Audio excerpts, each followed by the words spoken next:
Hi, this is Tom, the old guy calling. Uh, I'm going to call this segment Rambama. I don't want to bore everybody. I don't know how many people will watch this or whether they're doing any good. I'm retired, started life as an accountant, owned two businesses, a service station and an auto parts store, ran them myself with employees. And when I retired in 1992, I couldn't sit still. So I got a job as a teamster at Port of Wilmington. So I've seen the union side as well as the private sector side. And quite frankly, some unions,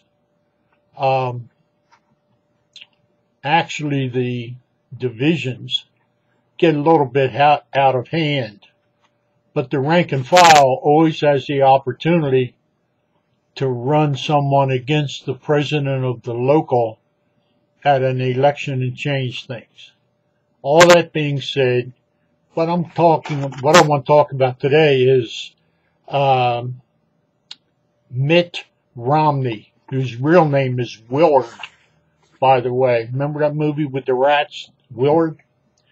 Anyhow, I'm sick and tired of hearing this guy try to act like one of the regular people. And by that I mean probably 80–90% of us are regular people. Some people have worked all their lives. Some people, like myself, took a chance, went into business. One was successful, one wasn't. But with my ingenuity, I broke even on the bad business and made a decent living on the good one.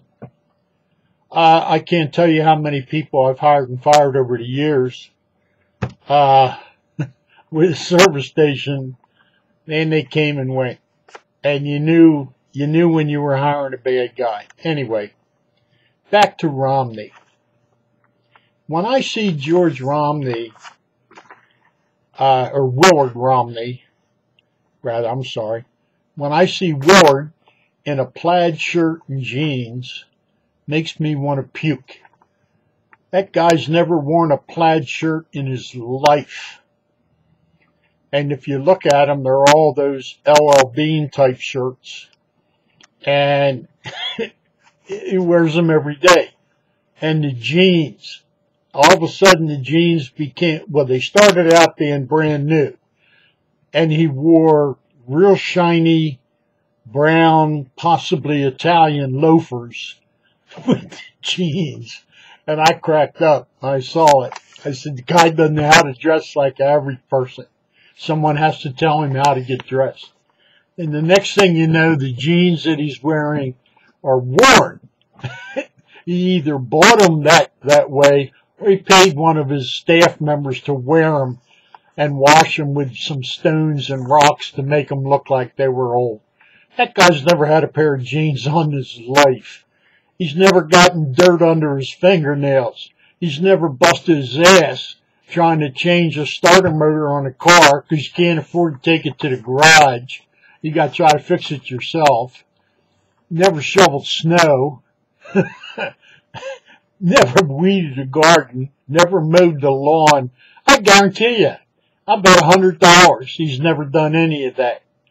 And if he did, it was for show. It'd be like, oh, here's a picture of Willard on a lawnmower.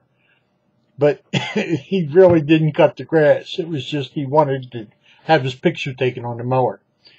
All right, this guy keeps talking about how he knows how business works and he knows how to hire and he knows how to fire and on and on and on. Well, pardon the expression, but that's all a load of bullshit.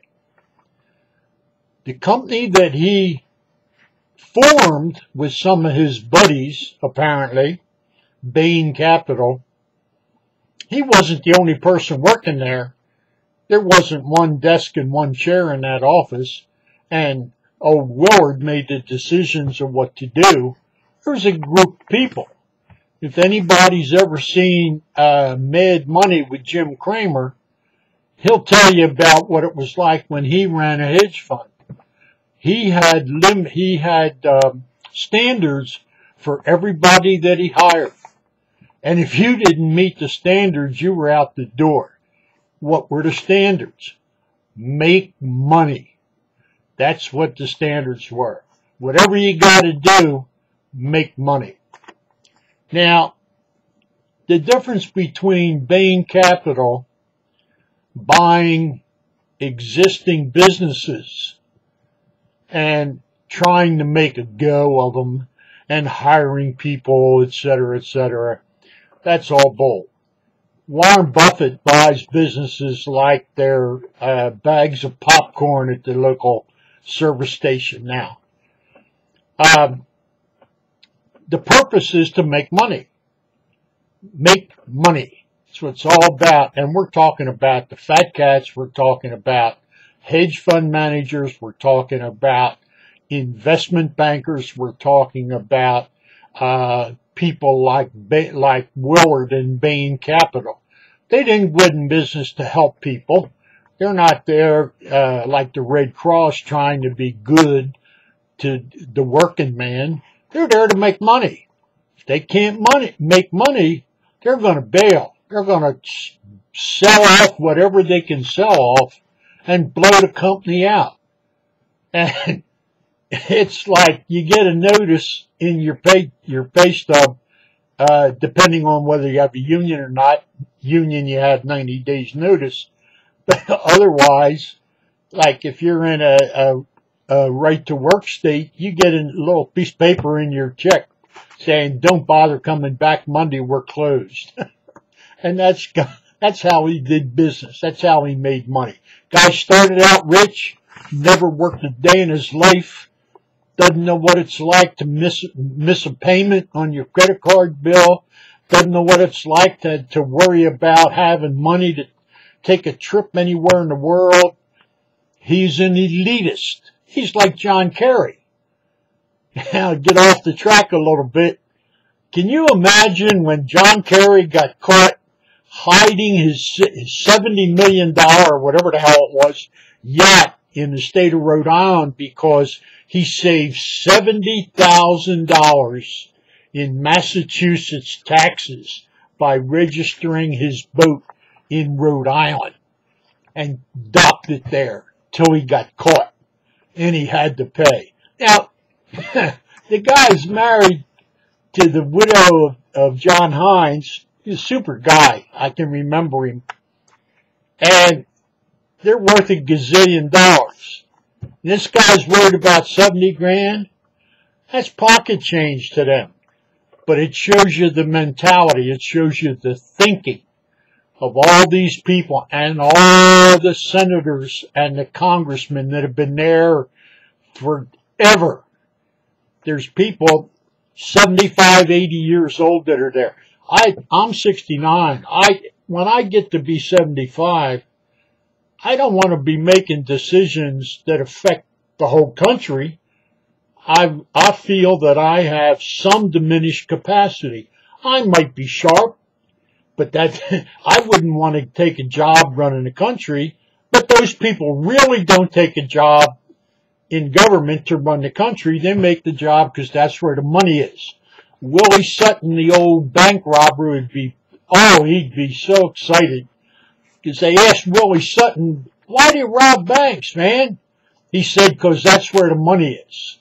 Well, the money right now is in Washington, D.C., and if you're a senator or a congressman, you're guaranteed to be a millionaire before you leave office. And you can suck as much money out of our pockets as you can possibly carry. The only time you get caught is when you get greedy. Does the name Dan Rostenkowski come to mind? Now, this guy he was from, Chicago, by the way. Chicago thug. He was cashing checks at the government, senators, and congressmen's post office. I don't know if you remember this or not. Younger people won't. but it's worth taking a look at because it's never enough. When people that have a lot of money, unless you're from a family that treasures the money and acts responsibly with it, like the DuPont company, where I'm from, way back when DuPont built schools. And they're named after him, of course, the Alfred I. DuPont. There's a whole road DuPont's built back in the early 30s that goes from Wilmington, Delaware to Dover, Delaware, called the DuPont Highway. The guy bought it and gave it to the state. He said, you need a way to get back and forth to the capital quickly and safely. The guy builds a road, gives it to the state. I mean, that is truly a wealthy person who knows what it's like to work and take care of people. Okay, Romney says he's hired and fired people, blah, blah, blah. That's bullshit. The only way he fired anybody was when they closed the places up and blew them out. But Bain Capital, in the one case they're talking about down south, Bain Capital sucked over $100 and some million out of the company before they blew it out. And everybody, well, that's okay. Yeah, well, why don't you ask the 700 people that lost their jobs whether that's okay? And wouldn't it have been nice? Wouldn't it have been nice if Romney and his buddies at Dane were like the DuPont family and said, you know what, this company's not going to make it. We can't compete. Blah, blah, blah, whatever. We're going to sell all the assets that we can sell and divide it up among the employees. Wouldn't that have been a shocker? Yeah. And you'd respect the guy. But what they did was to take the money, put it in their pocket, and then close the plant and blow everybody out. Yeah, he's got a heart of gold. Now, a couple other things that you might not understand is that this business investment of Bain Capital is just like a hedge fund. I again referenced Jim Cramer on Mad Money, who was one of the top hedge fund managers in the world.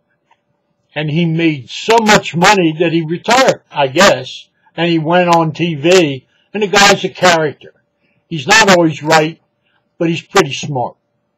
And he'll tell you right straight up, it's all about making money. And there's people that make money whether the stock market goes up or the stock market goes down. You may have read that certain friends of members of Fannie Mae and Freddie Mac were warned in advance that the mortgage crisis was coming, and they sold mortgages short. Now, what that means is that you borrow stock, or in this case it was a bundle of mortgages, and you sell it today. You borrow it from some investment firm and you sell it. And that money goes into your account. At some point in time, you have to replace that stock that you sold. And you hope that the market goes down, and then you can buy it back and replace the stock at far less than you sold it for, and that's how you make your profit. Okay, I'm going to give you some history, boring as hell, but it's important. It's important to you and me because it affects us. Average person's affected by this. After the stock market crash of '29, that came about by people buying on margin. Buying on margin, you can still do it. You can still buy on margin. You put up 15% at that time of the price of a share of stock, and you buy 100 shares. Okay, the price goes up. Ooh, you make a profit. What do? What would you and I do? Well, hopefully we'd sell, pay off finish paying off the margin, the 100% on the margin, and we keep the profit. And with that profit, we either reinvested in more stock or we take it home and put it in the mattress. But back in the late 20s, people were buying on margin, and the stock market just started to go sky high. What they would do is, and they got sucked in on this, they would buy on margin, sell it, but instead of turning it into cash and paying off their margin account, they'd leverage it and buy more stock on margin with the money that they made selling the first amount of stock. But the first stock was never paid for. And it kept getting higher and higher and higher because the stock market was just going sky high. Well, the day of reckoning came when the stock market started going down. And the brokerage firms said, okay, time to pay your account. And everybody says, I don't have any money. It's all reinvested on paper. I never took money and paid off my initial margin call. And then all hell broke loose and everybody came up short. And that's when the market crashed because there was no money behind it. It was all paper. So the government put in a rule at that time called the uptick rule. And what the uptick rule said was, if you're going to sell a stock short, meaning you're betting that the company's going to go down in price, if you sell a stock short, you can't cash in and sell more short unless there's an uptick in the price. I don't know what the amount was. I suspect it had to be a percentage, but it could have been as little as $1. If the stock went up $1 today, then you could sell more of it short. That's how George Soros almost destroyed the Bank of England. He started selling the British pound short. You can buy and sell American currency or foreign currency just like you can buy gold coins now. Soros sold so much British pounds short that it panicked the market. They didn't know what was going on. People that deal in this on a day-to-day basis, all of a sudden, there's a guy selling $50 or $100 million worth of British pounds, and panic sets in. You've seen that. You've all seen it. And they don't know what's going on, so they say, man, we'd better sell too. So everybody starts selling. Well, George Soros, he kept on selling it short as it went down and down and down and down and down. And when finally it hit bottom, the government caught on to who was doing it, and they put a stop to it, and he had to leave England. He was thrown out of England because he almost destroyed the currency of the country. But George Soros is the guy that's behind all the crap going on in this country right now. He's got a thing called MoveOn.org. He hates the United States. He's trying everything in his power to destroy the economy of the country because he's greedy. He's just a greedy SOB and never enough. The money's never enough for him. And he's the one that's backing Obama and all his buddies. Now, everybody seems to have forgotten this. And it's a shame because they're blaming everybody under the sun except for the people that really created the problem. This housing bubble with loaning money to people that didn't have any job or didn't have any money started back in 1995. Our two best friends, Barney Frank and Chris Dodd, you've heard of them. They co-sponsored a bill suggested by Alan Greenspan, who used to have Bernanke's job. And Greenspan said, you know, fellas, more people ought to be able to own homes in this country. Why don't you see if you can do something about it? So old Barney Frank and Chris Dodd came up with this bill to let people buy houses easier. It was called a no-doc loan. You don't have to put any documents up to show that you have a job, that you have the money, that you can afford the house. Now, Clinton was asked by Greta Van Susteren about 9 months ago whether he regretted signing that bill. He was silent for a minute or so, and he said, I wouldn't do it again. I see what happened. It was a good idea gone bad. Well, no, it wasn't. It was a bad idea gone worse, because the bill put Fannie Mae and Freddie Mac in charge. It also set up a law or rule that banks were forced to loan a certain amount of money to their total mortgages to people that couldn't afford them. If they didn't, then the Federal Reserve would act against them and cut off funds or do whatever they were. I don't know what the rules were, but the banks were forced to loan money that they knew they'd never get back. And they were told, that's okay, Fannie Mae and Freddie Mac will buy the mortgages. Now, I don't know how many of you own homes. I've owned my house since '72. It's my second house. My mortgage on my house was sold 2 or 3 times over the course of 25 years. And it was finally, with about 5 years to go, it was sold to a company in Florida, and I only owed about $5,000 on it. And they said they offered me a deal. They'd knock $3,000 off if I'd pay the $2,000 and be done with it, because it was costing them more money in paperwork to send me my monthly mortgage bill than they were making on it.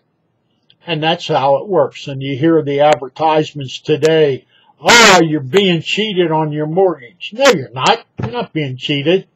When you buy a mortgage, you're only paying interest on what you owe. I'm sorry I'm getting off track here, but when you buy, I've known this for 45 years.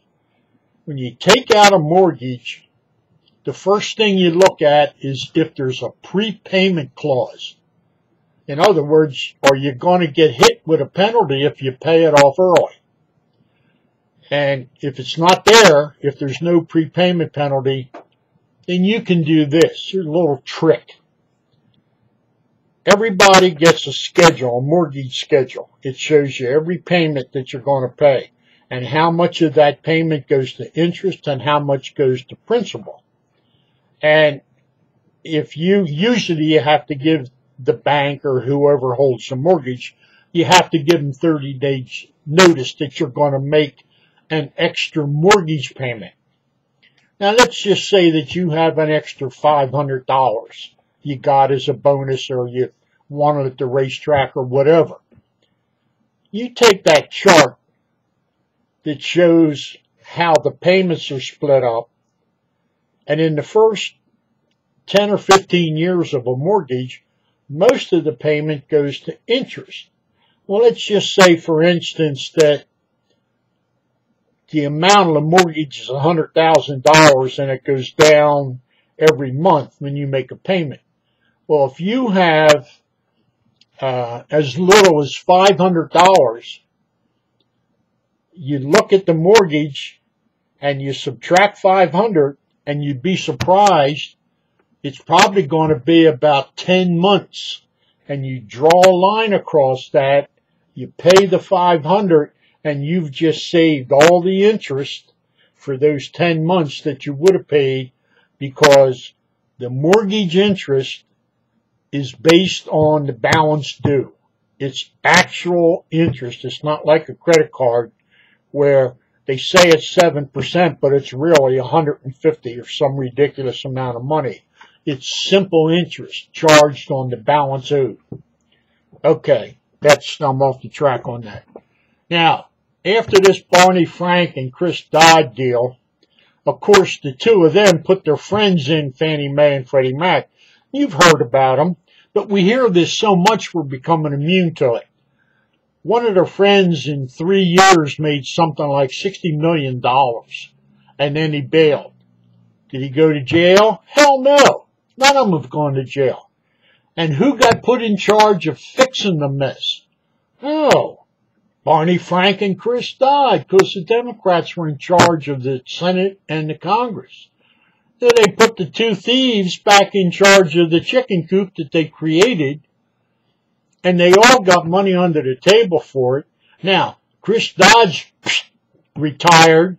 Barney Frank, he's going to retire, so they can't be prosecuted and brought up on charges because they committed one of the biggest robberies in the world, the most amount of money ever in the world, and nobody's going to be held accountable for it except you and me, because it's going to come out of our taxes, buddy. We're going to pay for old Barney Frank and Chris Dodd and Alan Greenspan's wonderful idea of letting everybody have a mortgage in the world. So, back to old Rambama. Rambama is your typical elitist 1%er, in fact, probably more so. And he thinks, if you listen to him, he thinks he's already the President of the United States. And I just heard on the radio this morning, and with all this stuff going on, he only has 12 electoral votes towards him becoming the nominee of the Republican Party. Ron Paul has 10, and the rest of them all have a few. He's only got 12 votes. 2 more than Ron Paul, and he's acting like he's the president. Well, I'm going to do this, and I'm going to do that. That's because the good old boys see him for what he is. He's a money man, and they want him on their side because they're looking to make a ton of money because they never have enough. So if Ron Obama gets into office, Katie bar the door, it'll be Obama light. And I don't mean his color, I mean the light version. They'll make you think he's doing it different, but it's all sleight of hand. They're going to stick it up our butts just like they've been doing for years. Now, I don't know if we can do anything about it. There's people, every senator that's been in there for a while is a millionaire. Take the vice president, for instance, my old pal, Joe Biden. I met him once in '79, and I never forgot it. Never forgot the arrogance.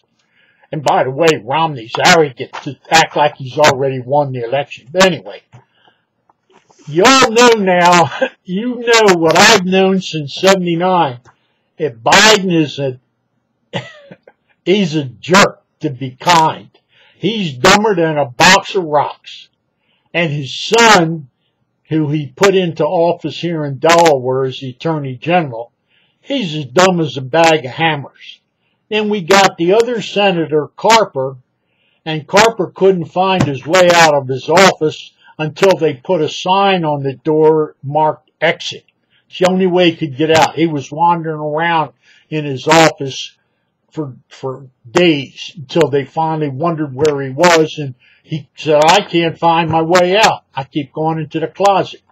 So they put an exit sign on the door. That's how dumb this guy is. You never hear about him, though. These people get into office, and most of them lay low. They picked their point men. They picked Barney Frank to run his mouth. They picked this girl, whatever her hyphenated name is, Wasserman Schultz or Schulzenhammer.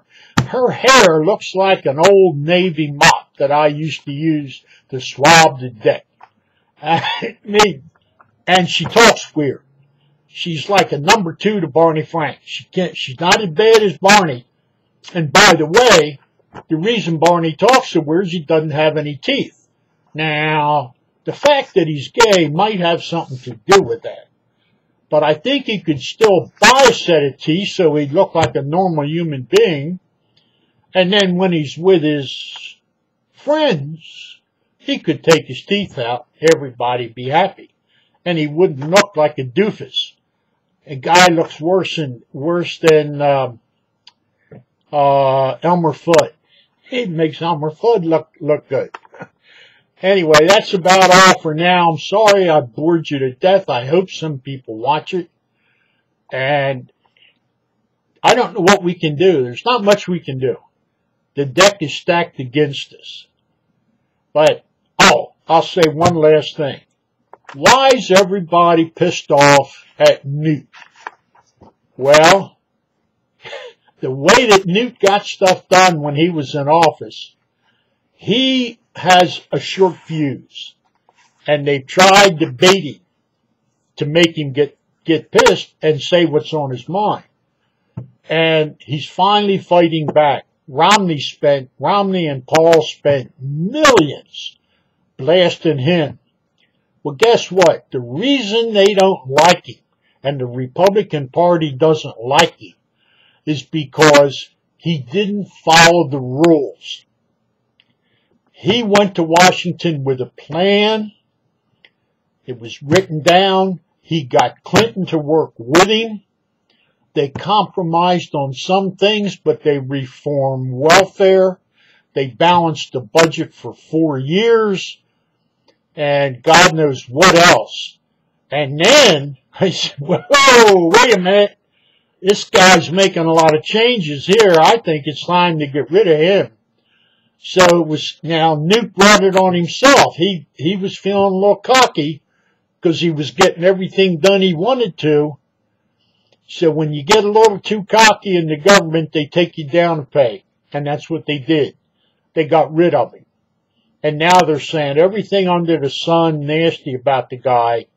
And he's probably the most knowledgeable person running for office of the Constitution and history and what needs to be done and what should be done. And he's capable of doing it.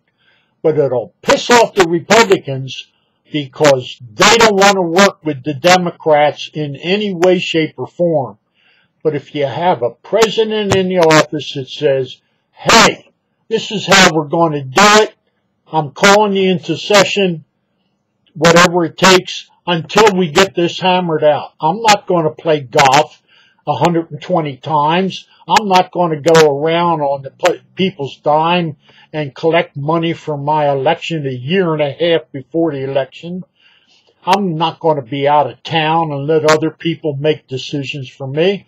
I'm in charge. I'm the one, the buck stops here, as Truman said. And that's what Newt can do. Like him or not like him, the guy's straight and narrow, and he might have done stuff, but baby, we've all done something. We've all done things that we got a skeleton in the closet, and that's why you can't get people to run for office today unless they're connected. And if you've ever worked on the docks, you know what that means. When somebody's connected. It's just the way it is. Well, I hope you listened. I hope you got something from it. Didn't bore you to death. Hope I wasn't too much of a pain in the ass. But somebody's got to do something. Thank you so much.